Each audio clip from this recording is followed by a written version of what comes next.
이거 인터넷 커뮤니티에 돌아다니는 사진인데 네. 혹시 이 사진에 대해서 좀 조명 참견 좀 부탁드릴 수 있을까요? 이게 지금 보시면은 등박스 안에만 집중적으로 4개씩 16개를 이렇게 배열해 놨는데 이게 일정한 배열로 이렇게 해놓으면 확실히 안 예뻐요. 게다가 사이드 쪽에 조명이 다 죽어 있으니까 음영도 상당히 많이 지고요. 일정한 비율로 하시면 안 됩니다. 다운라이트 조명 배치 무엇을 기준으로 하면 더 좋을까요?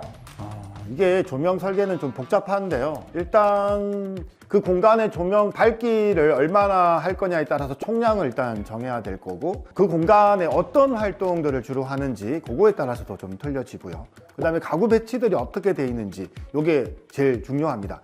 하나 더 있네요. 우리 클라이언트의 감성이 어떠냐에 따라서도 달라질 수 있습니다. 안녕하세요. 오렌지블럭 인테리어 마스터 이코치입니다. 요즘 거실이나 침실에 매입등 하나 이렇게 설치해 놓고 인테리어 조명을 하지는 않죠. 아무래도 다운라이트 조명 설계가 좀 더 은은하고 분위기도 예쁘기 때문일 겁니다. 한데 다운라이트 조명을 막 구겨 넣는다고, 아무 배치 계획 없이 막 넣어놓는다고 이게 다 예쁘게 보이나요? 그렇지 않습니다. 조명을 어떻게, 얼마나, 어디에 설치하느냐에 따라 가지고 잘못하면 인테리어 조명 설계 망합니다. 인테리어 조명 설계 배치 계획 고민되시는 분이라면 이 영상 끝까지 시청해 주시기 바랍니다. 현관 조명 이렇게 하십시오. 2개나 4개의 짝수 개수보다는 3개의 조명으로 홀수로 선택해서 배열해 보시고요. 중앙 배열이나 일렬로 배열되는 것보다는 이렇게 비대칭 배열이나 한쪽으로 이렇게 몰아서 설치하는 조명 설계로 해보시면 훨씬 낫습니다. 특히 이 현관 같은 경우는 신발장 하부 쪽에 이렇게 간접 조명 같은 거 넣어 놓으면 훨씬 더 분위기가 예쁘고요. 팬트리 안에도 밝은 조명을 유지하기 위해서 3개의 매입 조명을 센터에다가 이렇게 배치를 했습니다. 안방에서 적절한 다운라이트 조명 개수는 몇 개일까요?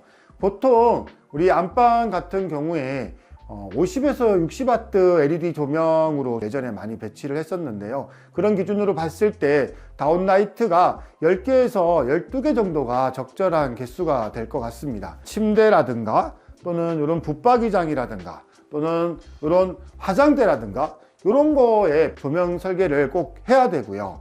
특히 중요한 게 안방에는 하나 더 있습니다. 안방에는 특수성이 있죠. 일반적인 다른 침실 같은 경우는 한 명이 생활을 하지만 안방은 2명이 보통 생활을 합니다. 한 명은 침대에 누워 있는 경우도 있고 한 명은 다른 활동을 하는 경우가 있죠. 그래서 안방 침대 위에는 절대로 다운라이트 직접 조명을 설치하지 않는 것이 좋습니다. 안방에 침대 헤드보드의 간접 조명을 추천하시는 편인가요? 간접 조명 있으면 훨씬 좋죠. 왜냐면 주 메인 조명으로 쓰는 이 다운라이트들을 다 꺼놓고 침대 헤드 쪽이나 또는 저희처럼 이렇게 천정에 이런 간접 조명만 켜놓고 생활하는 경우가 훨씬 더 많을 겁니다. 자, 안방 화장실도 한번 살펴볼게요. 보시는 것처럼 이렇게 욕실장 위에 조명이 설치가 돼야 됩니다. 여기 활동성 때문이죠. 그리고 간접 조명이 지금 욕실장 밑에 이렇게 설치가 되어 있는데 요 밑에 우리가 놓는 물건들을 비춰주는 이런 은은한 효과가 있습니다. 그리고 꼭 설치돼야 되는 곳이 한 곳 더 있죠. 여기 샤워실 안쪽인데요. 샤워실 안쪽에 천정 쪽에다가 이렇게 조명을 설치를 꼭 해야 됩니다. 혹시나 여기 우리가 헤드가 있는 경우들, 이런 경우들은 이 조명의 위치가 헤드를 가리지 않도록 설치하는 게 중요한 팁이라고 할 수 있습니다. 여기는 안방 맞은편 방인데요. 가구들을 고려해서 조명 배치를 해야 됩니다. 여기 책상이 들어갈 이 자리에 상부 쪽에 집중적인 조명들이 좀 배치가 되어 있죠. 안방하고 좀 다른 게 하나 있다면, 안방에는 2명이 서로 생활을 보통 많이 하니까 침대 위에 보통 조명을 잘 설치하지 않아요. 하지만 여기 같은 경우는 혼자 생활하는 공간이니까 침대에 누울 때는 조명을 다 끄고 눕게 되고 해서 이 침대 위쪽에 조명을 뭐 설치하지 않는 뭐 이런 것들은 고려하지 않습니다. 보통 회로를 한번 보면은 매입 조명들이 한 번에 다 꺼지고 켜지고 할 수 있게끔 이렇게 지금 되어 있죠. 그리고 간접 조명이 지금 하나 있는데 간접 조명에 회로를 하나 배정을 했고요. 이 회로는 우리가 보통 누워서 잘 때는 간접 조명만 이렇게 켜놓고 자는 이런 생활들 많이 하게 될 거고요. 그 다음에 나머지 회로 하나는 이렇게 실링 팬이 돌아갈 수 있게끔 그렇게 회로를 배정을 했습니다. 여기는 드레스룸이죠. 드레스룸을 조명 설계를 할 때는 특히나 중요한 게 있는데 조명의 밝기와 조명의 색상입니다. 조명의 밝기는 보통 일반적인 이런 다운라이트라면 7, 8개 정도 보통 작은 방에 들어가는데 드레스룸은 좀 밝으면 밝을수록 좋기 때문에 한 8개, 10개 이상 그렇게 배치를 해도 좋을 것 같고요. 그 다음에 색상 같은 경우는 주광색, 흰색 조명으로 최대한 밝은 색 조명을 씁니다. 특히 이 드레스룸은 COB 같은 조명보다는 확산형 조명으로 설치하는 것을 추천드리고요. 그 다음에 마지막으로 붙박이장이 설치됐을 때 이 붙박이장에서 떨어지는 조명의 간격도 상당히 중요합니다. 20에서 25cm 정도의 조명 간격을 추천드리고요. 문을 이렇게 열었을 때 이 붙박이장 안에 내부가 환하게 좀 비춰질 수 있는 그런 조명 간격 설치하시면 좋을 것 같습니다. 아까 안방 욕실은 우리가 회색 베이스 타일을 썼기 때문에 좀 더 밝은 흰색 조명을 썼다면 여기는 좀 은은한 베이지 컬러의 타일 베이스이기 때문에 조명도 주백색으로 조금 더 은은한 분위기를 낼 수 있는 그런 조명 색상을 사용을 했습니다. 여기는 주방인데요. 조명 배열을 보시면요. 이 주방 같은 경우는 드레스룸하고 같이 가장 이 집에서 밝아야 되는 공간이에요. 왜냐하면 활동성이 가장 많은 공간이기 때문이죠. 요리를 할 때 여기서 음식을 조리하고 세척을 하는 이 공간에 조명이 어둡고 하면 눈도 좀 침침하고 요리할 때 뭔가 좀 기분이 좀 그렇게 좋지 않아요. 이 밝은 게 제일 좋은 것 같고요. 지금 여기도 보시면은 작업대를 중심으로 상부 쪽에 집중적인 조명을 배치를 했습니다. 음영이 지지 않도록 최대한 이렇게 배치를 했죠.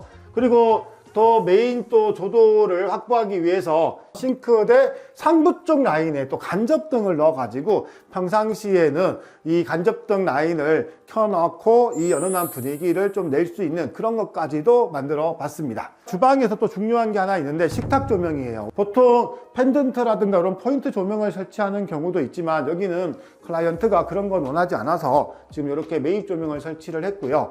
이 식탁이 혹시나 위치가 변경되거나 사이즈가 바뀌는 것을 고려해서 이 조명들을 배치해야 된다는 점 절대로 잊지 마십시오. 네, 여기 거실 같은 경우는 보통 조명의 밝기를 120에서 150W 정도로 총량을 보통 보는데요. 그런 기준으로 봤을 때 5에서 7W 정도의 다운라이트 개수가 대략 20개 내외 정도로 설치가 되게 됩니다. 그리고 조명의 배열 같은 경우는 지금 여기처럼 이렇게 2열 배열, 이쪽 아트월 앞쪽과 소파 쪽 뒤쪽으로 가운데를 좀 조명을 비우는 거예요. 그러면 훨씬 더 조명이 좀 예쁠 거예요. 3열이나 4열 배열 이런 것들이 다운라이트로 해놓으면 별로 그렇게 예쁘지 않아요. 꼭 그런 정도로 배열을 하거나 좀 더 밝게 하고 싶다 그러면 조명의 종류를 좀 바꿔서 3열이나 4열 배열을 해보십시오. 그러면 조금 더 나을 겁니다. 그리고 조명을 박는 위치들도 좀 다른데요. 설계가 좀 잘못된 것들 보면 이렇게 뭐 3개, 뭐 또 4개 이런 식으로 좀 정렬 배열로 뭔가 이렇게 배치를 합니다. 그런 것보다는 이렇게 좀 개수도 비대칭, 위치도 약간 비대칭 이런 식으로 좀 배열을 해보시면 뭔가 좀 다이나믹하고 뭔가 조금 더 리듬감이 있는 그런 거실의 조명 설계가 될 겁니다. 여기처럼 말이죠. 예전에 우리가 조명 설계를 할 때는 참 쉬웠어요. 거실 같은 경우는 큰 조명 하나, 또 침실 같은 경우는 뭐 50W 내외의 작은 조명 하나, 뭐 이런 거 설치하면 끝났거든요. 한데 요즘 다운라이트 설계 좀 머리 아프긴 하죠. 다운라이트 말고도 사실 조명의 종류가 많아요. 그러다 보니까 이 조명 설계를 어떻게 계획하고 배치하느냐는 우리 인테리어 효과를 100%, 200% 완전 다르게 만들 수 있다는 그런 사실입니다. 여러분이 이 영상 만약에 끝까지 봤다면은 이미 여러분은 웬만한 인테리어 실장님보다 훨씬 더 전문가가 되어 있을 거라 생각합니다. 여러분이 혹시나 더 좋은 팁이라든가 좋은 의견이 있으시면 댓글 한번 부탁드리고요. 저희도 더 연구하고 더 노력하는 그런 인테리어 디자이너들이 되도록 하겠습니다. OBM 이코치였습니다.